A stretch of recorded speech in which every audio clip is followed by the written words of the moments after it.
Where you at?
Listen, welcome to Viral Crimes with Jocelyn. How's everybody doing tonight?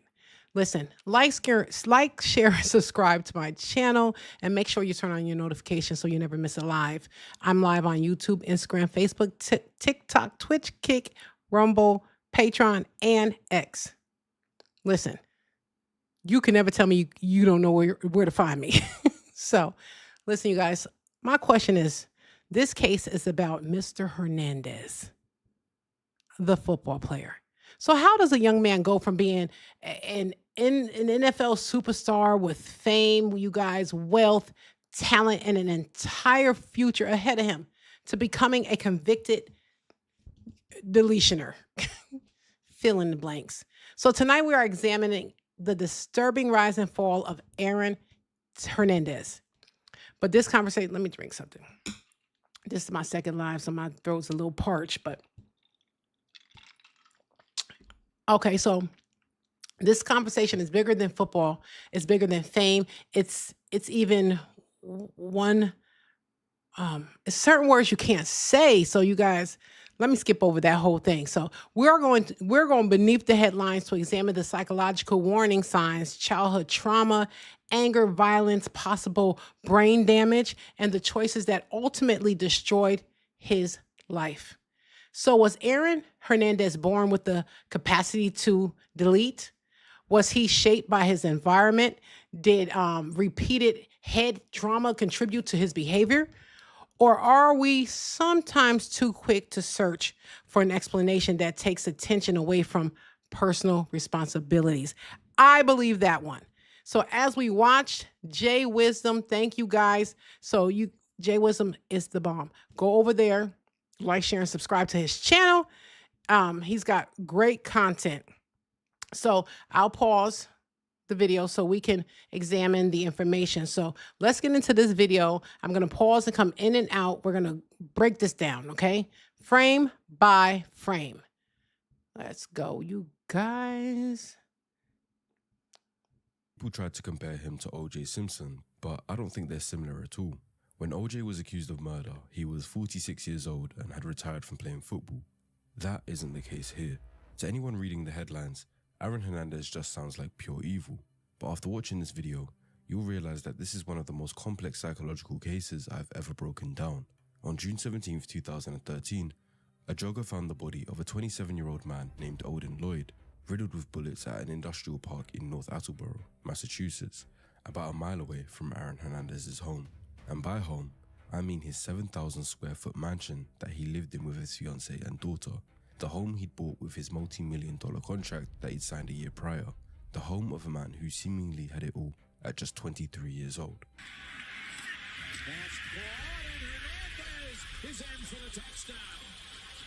But 9 days after the body's discovery, Aaron was charged with the murder of Odin Lloyd, who turned out...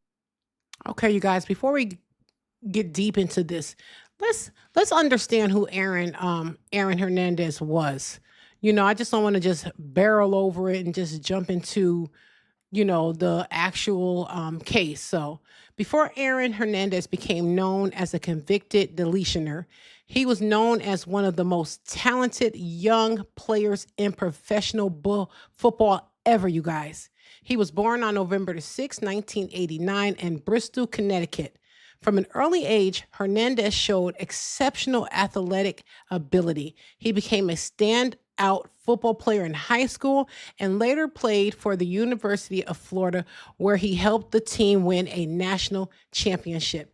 This kid was on the right track. Where did it go wrong? So in 2010, Aaron Hernandez was drafted by the New England Patriots at only 20 years old. 20. Can you imagine the load on his shoulders at 20? We got some 20-year-olds that don't even know to wash their own clothes. So he entered the NFL with the talent, opportunity, and potential to become one of the league's biggest stars, and he did. So on the fields, Hernandez was fast, he was powerful, and difficult to defend. Listen to you. Let's go back. He's 20, you guys. 20. He signed a $1 million contract and appeared to have achieved everything many young athletes dreamed about: wealth, fame, success, and security. But behind the public image was another side of Hernandez. There were reports of anger, violence, abuse, secrecy, and dangerous associations. Well, we do know he ran with a real sketchy crowd. While fans saw a successful NFL player, people close to him described a young man whose behavior was becoming increasingly unpredictable.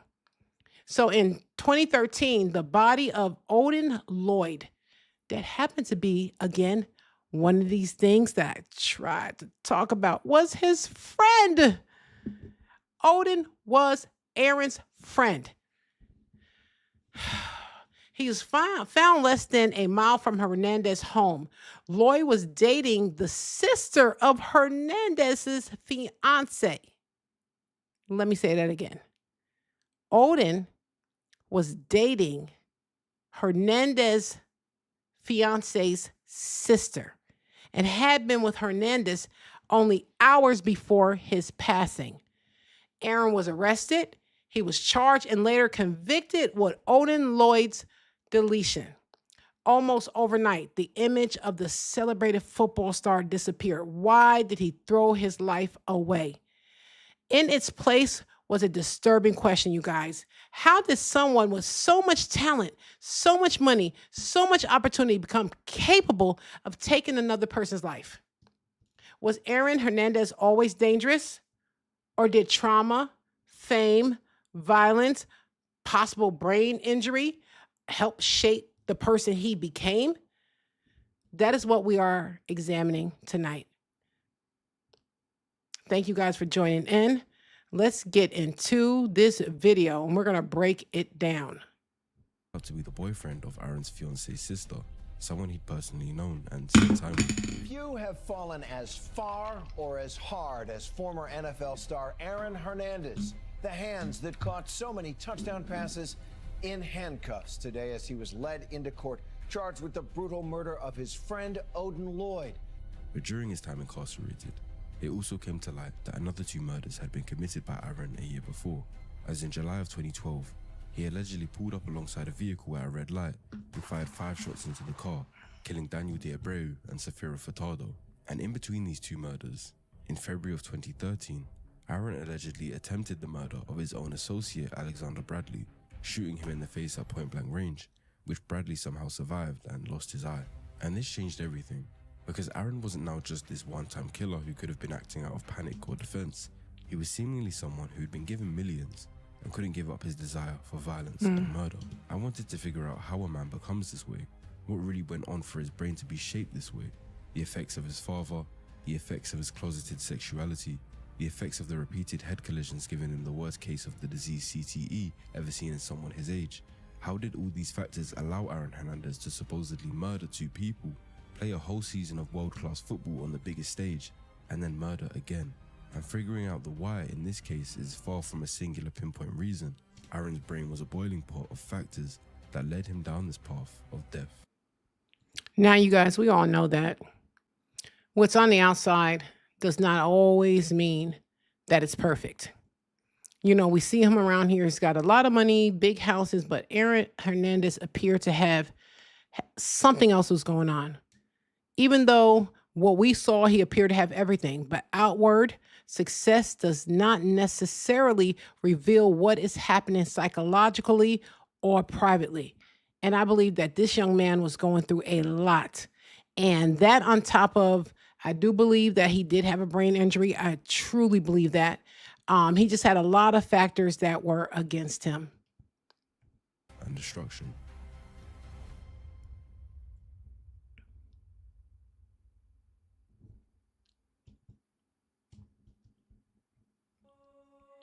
Aaron Hernandez was a child who was broken in multiple ways, most prominently by his father, Dennis Hernandez.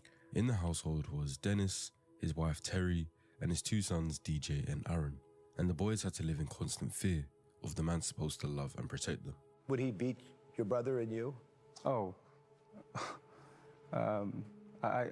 I don't think beat is really even the word that can be expressed. When you literally have to... Due to YouTube's guidelines on child abuse, I'll keep the detailed descriptions of the violence on the Patreon version of this video, which is uncensored and extended. If I could summarize the abuse described by DJ Hernandez to both boys without explicitly stating what happened, it was that of a father who lacked the ability to communicate in a healthy way and believed the only way to enforce discipline in the house was through violence. If anything wasn't up to his standards or anything annoyed him, then just giving the boys a talking to wasn't sufficient for him. There's so many of our men that do not know how to communicate with compassion, you know, where our children are able to come to them with trust and know that the words that they say is going to be handled with care, you know, and it's men. You have to soften your hearts to your children. You have to soften your hearts to your spouses. You got to allow people to feel, and you have to validate. You know, the Bible says to love with compassion, speak with compassion. Compassion is the word. You know, it's these are people we love. Why break the people that you love down? And that's what happened. And I watched that. And what happened to this young man, go on to his Patreon and hear the entire story. What happened to him by his dad, that's, I believe, is where it all began. It began right there because he was taught nothing but anger. He was taught nothing but defensiveness. He wasn't taught love and softness and kindness and integrity. And he was raised on a board full of nails, put it like that. And despite loving their father, they weren't able to feel safe. It really has an effect on the way you approach situations in terms of communicating with others, because your safety net is in question because you don't feel safe. DJ even once threatened to call the Department of Children on their father.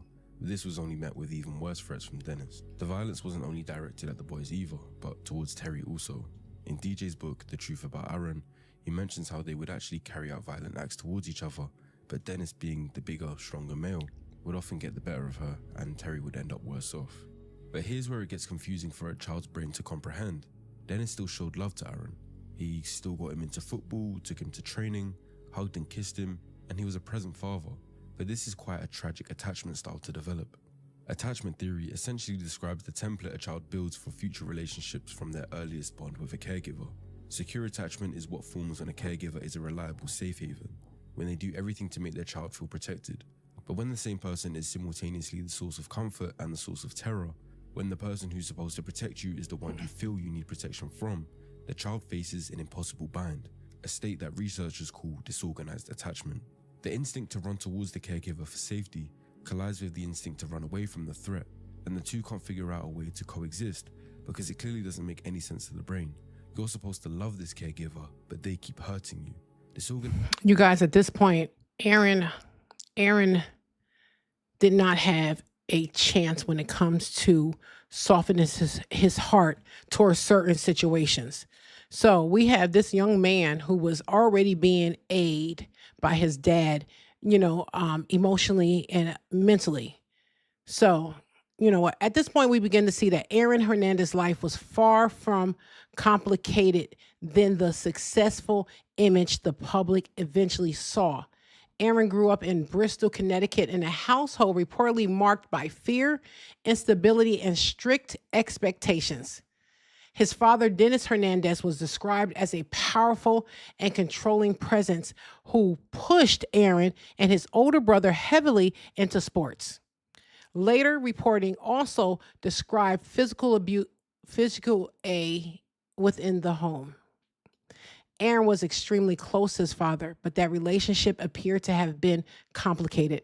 His father was reportedly both a source of discipline and the person who, the approval that Aaron had, he needed his father's approval at the end of the day. Then in 2006, when Aaron was only 16, his father unexpectedly passed, following complications from routine hernia surgery. That's interesting. Someone passed from hernia surgery. Such a normal surgery to do. The loss happened during a critical period in Aaron's development and football career. His mother reportedly worried that without his father's influence, Aaron would lose his direction. And he did. After his father's passing, people close to Aaron reportedly noticed changes in his behavior. He became angrier, more rebellious, and increasingly difficult to control. I wonder, I lost my mother, but I was in my 30s. I couldn't imagine losing my mother at a young age in my 20s. But I don't know if I would make things hard for my father and start to be rebellious and do all these things that I know that my mother would not agree with. So anyway, later investigation also reported that Aaron said he had been SA'd as a child. That information did not become widely known until his passing. And because Aaron is not alive to fully explain those experiences, we could discuss this. Nobody knows. These are just people talking now after his passing, so he can't even defend himself. So this is where we must make an important distinction. Childhood trauma can affect emotional development, trust, anger, relationship, and impulsive control. He was very impulsive, but trauma does not automatically turn someone into a deletioner. So millions of people experience abuse. Oh, why do I keep saying, I'm so sorry, YouTube. Grief or unstable homes and never become violent. So the question is not simply, was Aaron Hernandez traumatized? The deeper question is, how did he respond to the trauma? And who, if anyone, recognized that he needed help? No one noticed that this young man needed help. As attachment in childhood is among the strongest predictors of later emotional dysregulation, dissociation, unstable relationships, and importantly in this story, aggression. Not only did Aaron love his father, but he idolized him. Dennis was very well known in the area and respected by many. So a father he idolized and a father who brutalized him fused into one figure. A child in that situation doesn't learn that closeness is safe. he learns that the people he loves most are also the people most likely to hurt him, and that love and danger arrive together. When that gets carried into adulthood, that template makes it hard to trust anyone and primes a person to experience intimacy as a threat, a pattern that will repeat itself violently when we reach the killings and attempted killings of people he was supposed to be close to. But then what happens when that figure you both love and fear disappears forever? On January 6, 2006, Dennis Hernandez died unexpectedly at 49 from complications following what should have been a routine hernia surgery. In his book, DJ says he and Aaron literally watched the monitor flatline and watched the hospital staff attempt to bring their father back to life with no success. Aaron was 16 at the time. This loss is something that I, and even those close to him, believe was the major turning point for Aaron's trajectory. Dennis's death played two roles. The first was prolonged grief. Aaron not only lost his father, but watched him die a death that seemingly came out of nowhere. Normal grief is painful, but we tend to get over it. As our lives move on, it does too. Complicated or prolonged grief doesn't go away that easily. If the loss is too large, too sudden, or too complicated to process, instead of being mourned, it's usually pushed to the back of the mind in an attempt to avoid it. A sign Aaron did this was the fact he didn't cry at Dennis's funeral. There's no real... Now, this section raises an important question about Aaron's emotional development. Did he ever learn how to express fear, grief, insecurity, or vulnerability? No. We already know that because of the way his father dealt with him. So he didn't know how to deal with any of those emotions in a healthy way. He was taught to hide those emotions behind anger, toughness, and aggression.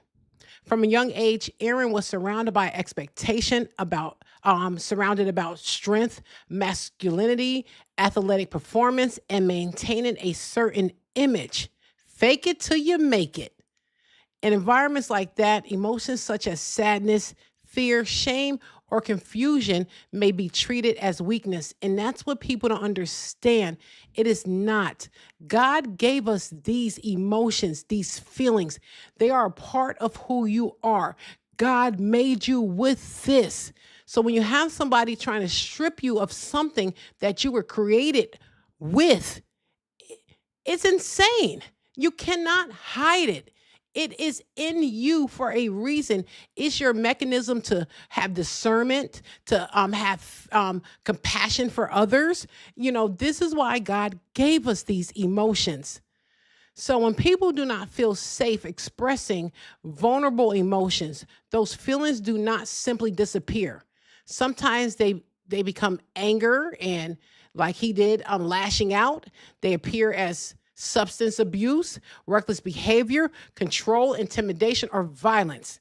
This is all you get when you try to remove the softer side of what God placed in us. Aaron may have learned that appearing tough was safer than appearing hurt. He may have felt pressure to protect his reputation, hide parts of himself, and prevent anyone from seeing his weakness. But we also have to be careful. Emotional suppression can help us understand certain behaviors, but it does not excuse violence, you guys.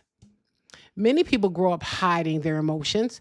Many people struggle with grief, identity, fear, and shame, and they never harm another person. So the issue is not only what Aaron felt, the issue is how he chose to respond to those feelings he was having. That's the problem, you guys. So let's get back into this video. Record of him making remarks about his dad or honoring him in some way. He tried to avoid feeling the feelings that came with losing a loved one. But unresolved grief doesn't disappear. It leaks out sideways as behavioral change, identity instability, and acting out, particularly in teenagers who are still building the self that the loss has just destabilized.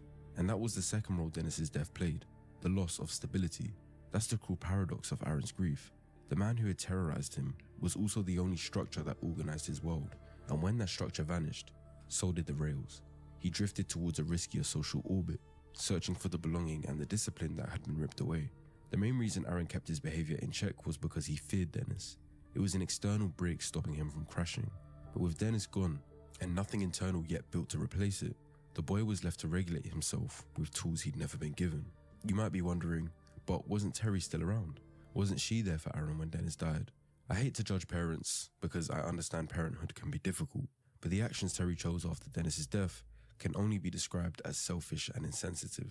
You made decisions that you don't like, that are the worst. I don't put you down, and you f***ed my whole life up. You did. It is, but I forgave you, and it's over with. Yes, you did. I was the happiest f***ing little kid in the world, and you f***ed me up. And I just lost my father, and I had to go to college, and I had nobody. What the f*** do you think I was gonna do? You guys, when vulnerability and repeatedly is answered with aggression, anger can become a shield. You hear how he's actually speaking to this person on the phone? You know, he's blaming everything on this person. It started with his dad. It can prevent other people from getting close to you, asking you questions, or seeing what is happening beneath the surface. But eventually the shield, it can become dangerous, not only to the person carrying it, but to everyone around them. So we have to ask this question. Was Aaron Hernandez angry because he wanted power and control? Or was he angry because of the emotion that happened with his dad, his childhood? I believe it's a whole bunch of stuff. It's like a ladder. He's walking up this ladder one step at a time, and each step is something that he had to deal with that he didn't. So when someone is taught that vulnerability equals weakness, pain can sometimes appear as anger, but millions of traumatized people never become violent. It's the violent part of this that we need to break down. Not his anger, not what he was feeling. It's the violent part to this entire freaking situation that's got me like, what the heck was this boy thinking? I'm a perfect angel? Oh my God. If I was with you right now, I would have probably punched the shit out of you. Like, I don't even know why you bring me to this level. Explained by DJ in his book, Dennis had an older sister named Ruthie who had a daughter named Tanya, and they used to babysit Aaron and DJ when they were kids.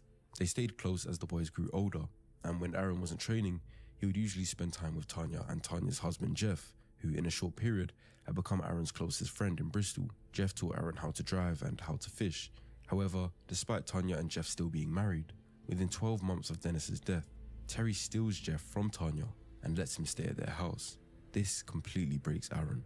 When one parent dies, the other parent is supposed to be the anchor, the secure base that the grieving teen can cling to. But Aaron saw what his mother did as complete disrespect. She disrespected Tanya by taking her husband. I'm so confused right now. I gotta go back, you guys. I have to hear this clearly. So let's go back before the faces of these people. Hold on. Let's go. What the f*** do you think I was gonna do? Become a perfect angel? Oh my God. If I was with you right now, I would have probably punched the shit out of you. Like, I don't even know why you bring me to this level. Explained by DJ in his book, Dennis had an older sister named Ruthie who had a daughter named Tanya, and they used to babysit Aaron and DJ when they were kids. They stayed close as the boys grew older, and when Aaron wasn't training, he would usually spend time with Tanya and Tanya's husband Jeff, who in a short period had become Aaron's closest friend in Bristol. Jeff taught Aaron how to drive and how to fish. However, despite Tanya and Jeff still being married, within 12 months of Dennis's death, Terry steals Jeff from Tanya and lets him stay at their house. This completely breaks Aaron. When one parent dies, the other parent is supposed to be the anchor, the secure base that the grieving teen can cling to. But Aaron saw what his mother did as complete disrespect. She disrespected Tanya by taking her husband, and to Aaron, she disrespected Dennis by replacing him so quickly despite over 15 years of marriage. This broke his trust in her and made him feel like he'd not only lost one parent that year, but both. The person who should have helped him mourn became the target of his blame. But most importantly, it reinforced the worst lesson of his childhood, that the people you love and depend on betray and abandon you, that intimacy and danger are the same thing. And it accelerated the drift. With the family collapsed and home unsafe, he went looking for belonging and structure in a rougher social world. He moved in with Tanya instead, the maternal figure he actually still had respect for, but her house wasn't the safe base he needed.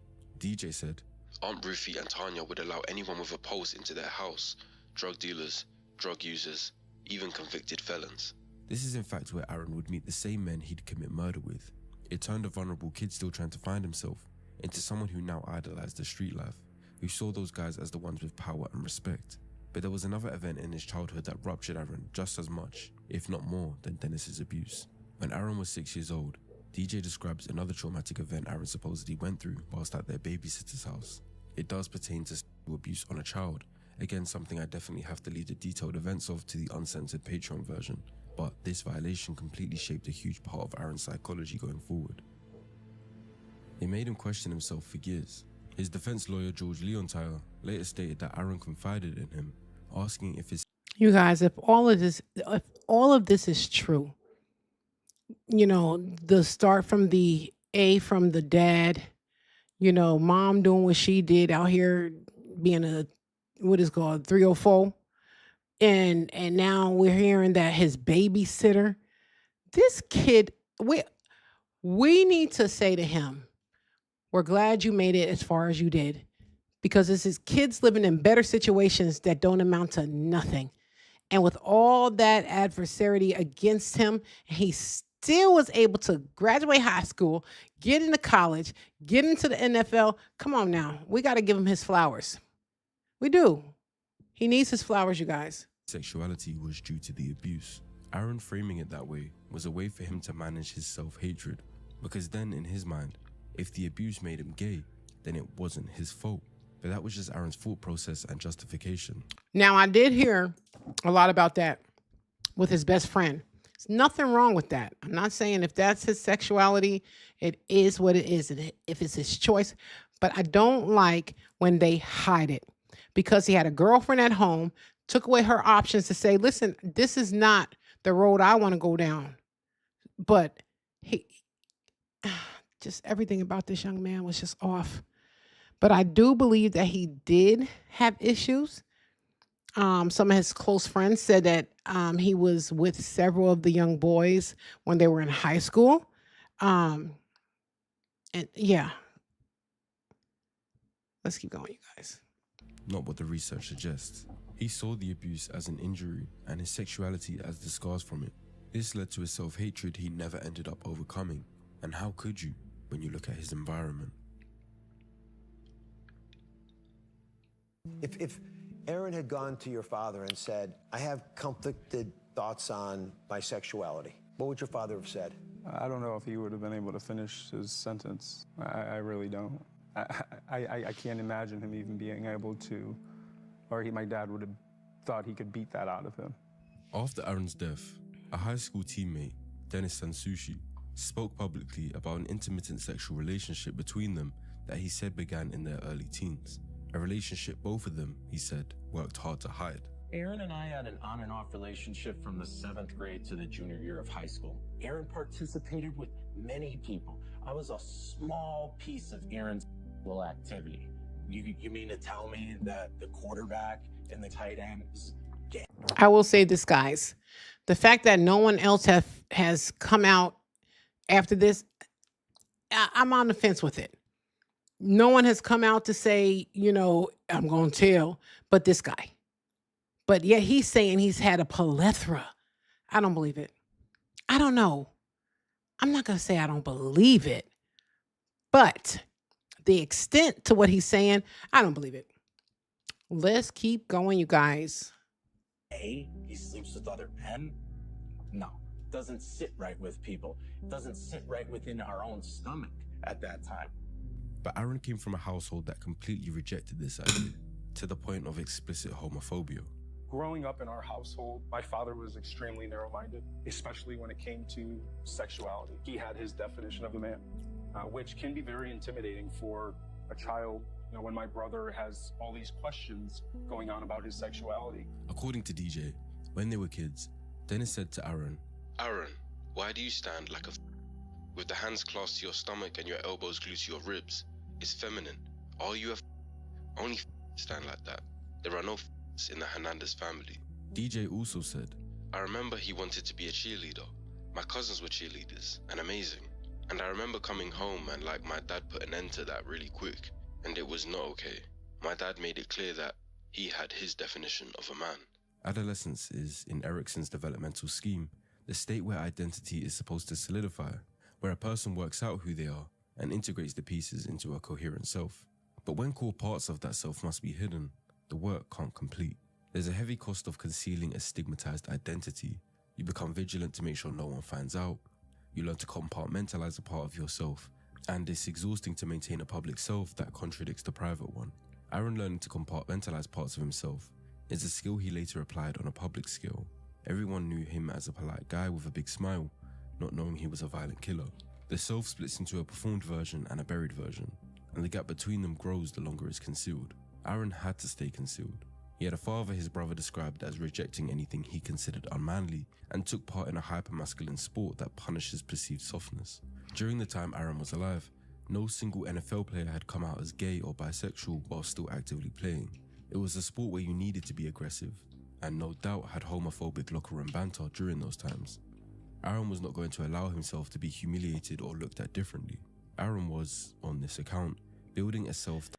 You know what? I have seen several situations where young men or women want to come out the closet, but they just cannot because they feel they will not get the support. So that in itself of trying to hide that turns into anger because they know what they are inside, but they have to pretend on the outside. You know how hard it is to pretend to say, I don't eat beef and go to the cookout and everybody's cooking beef and you just want a piece of steak and you sitting there eating chicken. So can you imagine? This is no joke. This young man was unable to be who he was. And I think that the anger projected from that. Had he been able to go in, get himself his nails done, whatever it may be, he would have been more at peace with himself.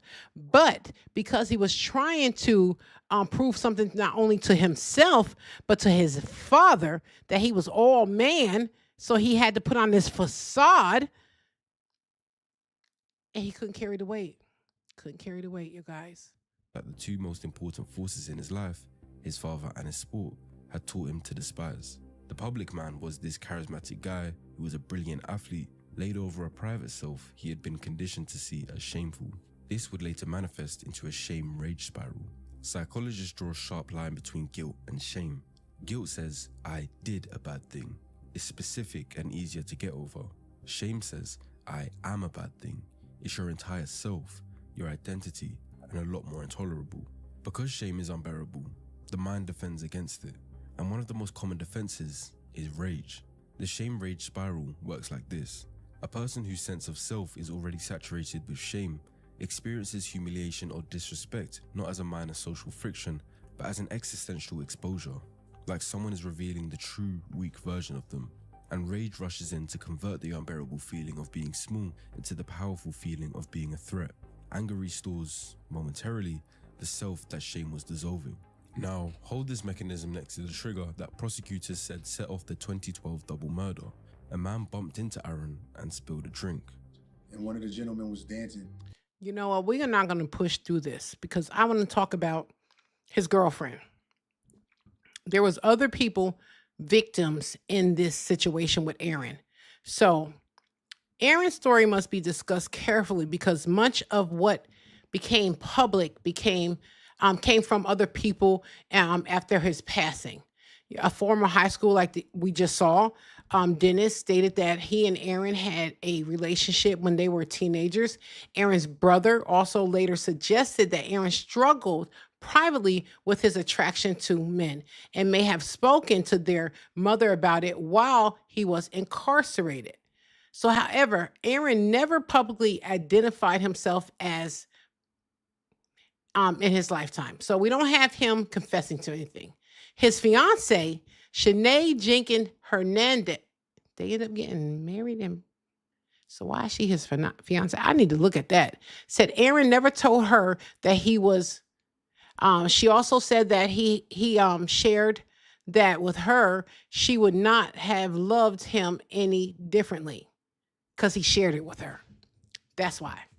The important issue is not whether Aaron Hernandez was or questioning his identity.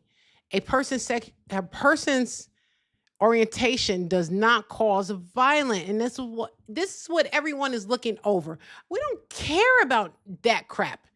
We're caring about what turned this young man violent. What made this young man get to a point where he wanted to throw away his life, his career behind something so senseless and so stupid? That's the question. And that's why I lead towards CTA. It had to be. He wasn't thinking rational. He did not, there was no thought behind anything with this guy. He was just doing what he does in life. Let's keep going with this video, you guys. Let's keep going. Hold on. Let me get the video back up. Here we go. Which resulted in him bursting the eardrum of a bar manager whilst being a known college football player. Yet he still got drafted into the NFL on the same team as Tom Brady, arguably the greatest NFL player of all times. Then after the Boston double homicide, he gets away with it. The case goes cold and he gets a $40 million contract extension a month later. Then he shoots Bradley in the face, and despite the paranoia that came from him surviving, he still wasn't caught for it. So why would he be opposed to murder? If every time he was violent, it wasn't met with legal repercussion, why wouldn't his brain associate that with being the appropriate response to solve his problems? But that leaves me with an unsettling question. Did all of these factors combine to make Aaron Hernandez want to kill Odin Lloyd? Not just could they make him able to kill, but did they create a desire to do so? What I'm trying to determine is if Aaron's murders were reactive or instrumental. Was he just acting impulsively, or did he carry them out proactively and calculated, used as a means to an end? With Aaron, all of his incidents seem to be a mix. In the double murders of Daniel Diabreu and Safiro Furtado, two close friends and immigrants from Cape Verde, on the reactive side we have the fact it was over something small, a spilled drink that Aaron perceived as disrespectful, driven by his shame rage cycle. But for him to then leave the club, get into the car, grab his gun, wait for the other guys to get to their car, and then drive by and execute them is far more instrumental. You guys, where was his security guard? Where's the man that's supposed to stick by him to make sure he doesn't make the stupid decisions? Where is that person? My Lord. But it wasn't just the killing itself that made this instrumental, but the tattoo. The single most unsettling detail in the entire case is not about the killing itself, but what followed it. The trial evidence indicated that Aaron got a tattoo memorializing the double murder. There was 5 shots fired into the car before the gun started clicking, and Aaron got a tattoo of... And you guys don't think that this is crazy. You actually think that this is normal. A normal thinking person that did what he did and then go out and get a tattoo of the bodies. Let's count them, you guys. We got 1. Hold on. We got 1, 2, 3, 4, 5, 6, 7. This is not normal. We need to pray for this brother for real. A revolver that holds 6 shots with 5 bullets in the chamber, with the words "God forgives," and it was written. No, he doesn't. So that it was only readable when looking in the mirror, almost as a reminder to himself. You don't memorialize an event you experience purely as a sickening loss of control. You memorialize an event you have, on some level, claimed as part of who you are. This is the detail that changes how you should view Aaron. It's not enough to say he simply snapped. The evidence suggests that violence was becoming part of his identity. It was something he wanted to be. With the attempted killing of Alex Bradley, you could say the paranoia itself made it slightly reactive, but it was still instrumental in the way it was goal-directed. He wanted to silence a witness. He went out to a strip club with him, pretending to still be his friend, and on the way back, shoots him in the face. That's calculated. With Odin Lloyd, the motive is unknown. Odin was the boyfriend of the sister of Aaron's fiancée, Shayana. He was... Okay. So let's go back, you guys. A lot of moving parts. Okay, I'm gonna pause it real quick, you guys. Goal-directed. He wanted to silence a witness. He went out to a strip club with him, pretending to still be his friend, and on the way back, shoots him in the face. That's calculated. With Odin Lloyd, the motive is unknown. Odin was the boyfriend of the... Odin was the boyfriend. Odin. This is Shayana, which was Hernandez baby mom and girlfriend, which are sisters with Shania. Oh, I see it. Shania and Shayana Jenkins, which was the boyfriend of the sister. So technically, they were brother-in-laws. They were Bills. They were brother-in-laws, you guys. And I wish, God, this is another reason why I'm saying to myself, something is off, because this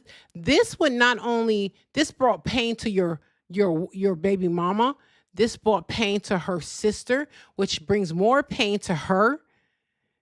And you felt that this was okay to hurt the people that are closest to you, to do this? Doesn't make no sense, you guys. Sister of Aaron's fiancée, Shayana. He was 27 and played men's league football, meaning instead of getting paid, he had to pay a fee to play for his team. So having a highly rated professional in the family likely would have had him starstruck. He and Aaron spent time together, smoked weed, went to the club. There was a chance that whilst high or drunk, Aaron could have opened up about something he meant to keep private. He could have told him he was bisexual. He could have told him he murdered 2 people. He might have not done any of this and just had a separate... That was my thought. Because he had all those tattoos, I'm like, okay, he must have confessed to this young man about something he wanted nobody to know. And I don't think he would have told him about his preference in who he wants to be with. I believe that he did other things. Listen, we done lost power. What the heck? Are we here? Power went out. But anyway, hopefully you guys are still on. Let's keep going. Separate issue with Odin. Whatever it was, he planned out this murder. He wasn't reactive and in the moment. He messaged him asking to meet up.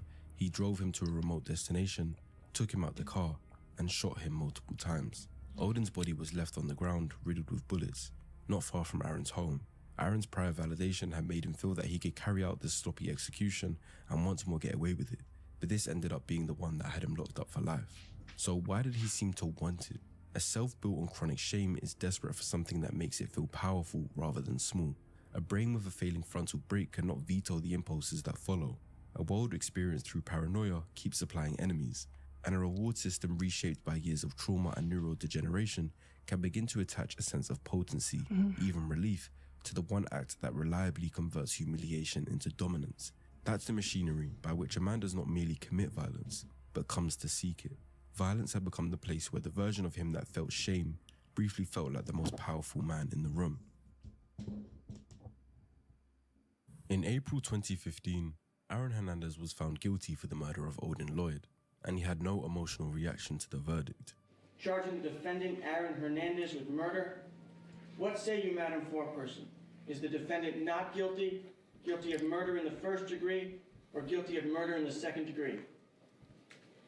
Guilty of murder in the first degree. Madam Foreperson, by which theory or... Chat, you know we all seen this story. Sorry, did you guys believe that he was guilty? Drop a 1 in the chat if you believe that Aaron Hernandez was guilty.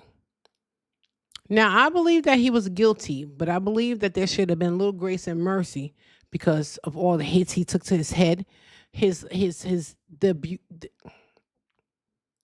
You know what? YouTube need to stop banning the A word. There's a lot of that going on out here. We need to say it. We need to be able to say it. But there was a lot of A in his life. So I think sometimes there should be some consideration to the things that these people are going through. And nobody knows what one individual is going through but themselves. But we knew what he was dealing with his father, with his classmates, with everybody. We knew the viral crimes of Jocelyn family. We knew Aaron. Sorry for your loss. Let's keep going with this video. Hold on, y'all.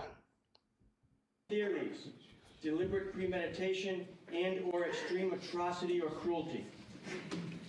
Extreme atrocity or cruelty.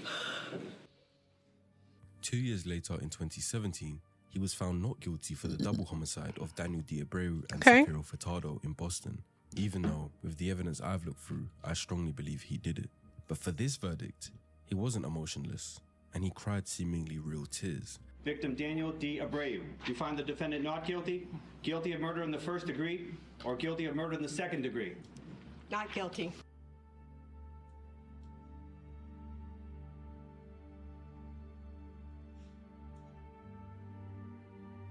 The verdict had no impact on his existing life sentence. He was going to die in prison regardless, so these certainly weren't tears of joy at the verdict itself. I believe it was multiple psychological things going on at once. but the main one is that the acquittal removed the last thing holding him together. The trial had been the organizing structure of his recent existence. It provided a fight, a purpose, a team with a shared mission, something to win.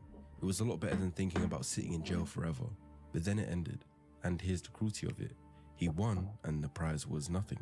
The tears may have not been the end of his ordeal at all. They may have been the first crack in the final collapse, because 5 days later, he was gone. Aaron Hernandez took his own life in his jail cell, leaving behind his fiancée and daughter. But he also left behind one of the greatest psychological stories of recent time. As always with my videos, I like to find the why in understanding people's actions. And with Aaron, there definitely can't be a singular cause to pinpoint. A boy is shaped by violence and, by his family's account, possible sexual abuse, and forms a disorganized bond with a father he both worships and fears, learning that love and danger are the same thing. He is conditioned to despise a core part of himself, laying down chronic identity-level shame. At 16, the one figure who organized his world dies suddenly, and the grief is never processed, only sealed. He carries the concealed self and the buried grief into a hyper-masculine world, self-medicating with substances that blunt the pain while feeding paranoia and eroding control. And then, uniquely, he sustains the most severe case of CTE ever documented in a young adult, degrading the precise brain regions that inhibit impulse and aggression. Any one of these alone, most people survive. But stacked in a single nervous system, they produce a man whose threshold for lethal violence collapsed. He was able to kill because the neurological and developmental brakes had been compromised, a frontal lobe degraded by disease and drugs, and regulation never built in childhood. He seemed to want to kill because trauma, shame, paranoia, and a damaged reward and threat system had reorganized his inner world so that grievance demanded blood and violence affirmed the self that shame had consumed. However, none of this makes him a victim of his own crimes. Most people carrying even part of this burden harm no one. Their capacity for choice, however eroded, was not erased, which is why the law held him responsible and why my analysis of him does too. Odin Lloyd, Daniel Diabreu, and Safiro Furtado did not die of a disease. They were killed by a man. He was given the capability to be a killer, but still had to make the choice to be one. Does that make him evil? Well, that depends on your definition. So I'll leave you with that question. You guys, I'm going to say pure evil. I really am. Thank you, whoever sent me I think that might have been on Twitch. But yes, I believe it was pure evil. I think this young man woke up one morning and said, I want to be a bad boy with millions. Because he could have chose, just like he chose to go to the left, he could have chose to go to the right. But no, he had a point to prove to himself. First of all, I am not A. Second of all, only way I can prove this if I play tough guy, even though I'm having relationships with my other male counterparts. But who cares? Go do what you do behind closed doors and leave these 3 men that you deleted for no reason. Just because you want to hide a secret.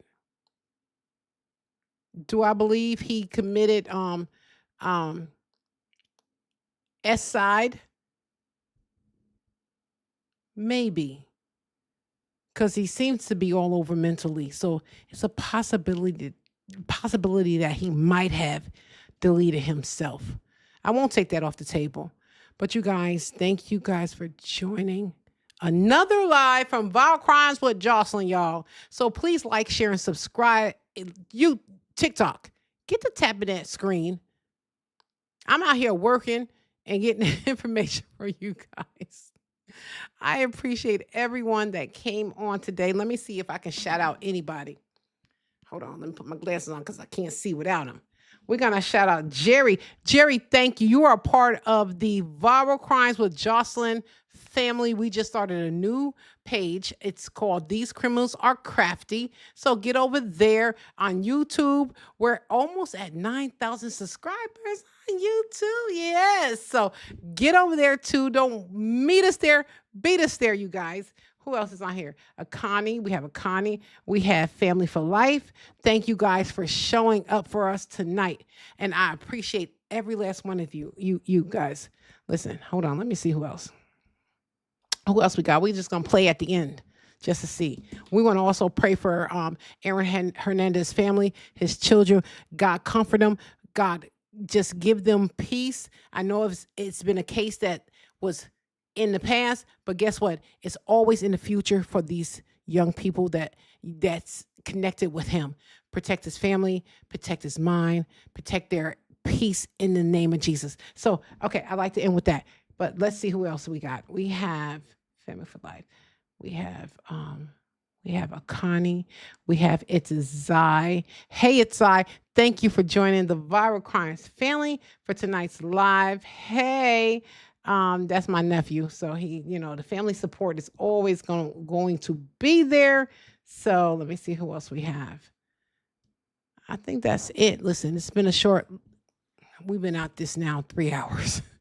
If they're as tired as I am, I understand, you guys. So I appreciate every last one of you guys. Thank you for tuning in. And if you gave me 1 second of your time, guess what? It's appreciated. So thank you guys. And I will see you again tomorrow, you guys. Have fun.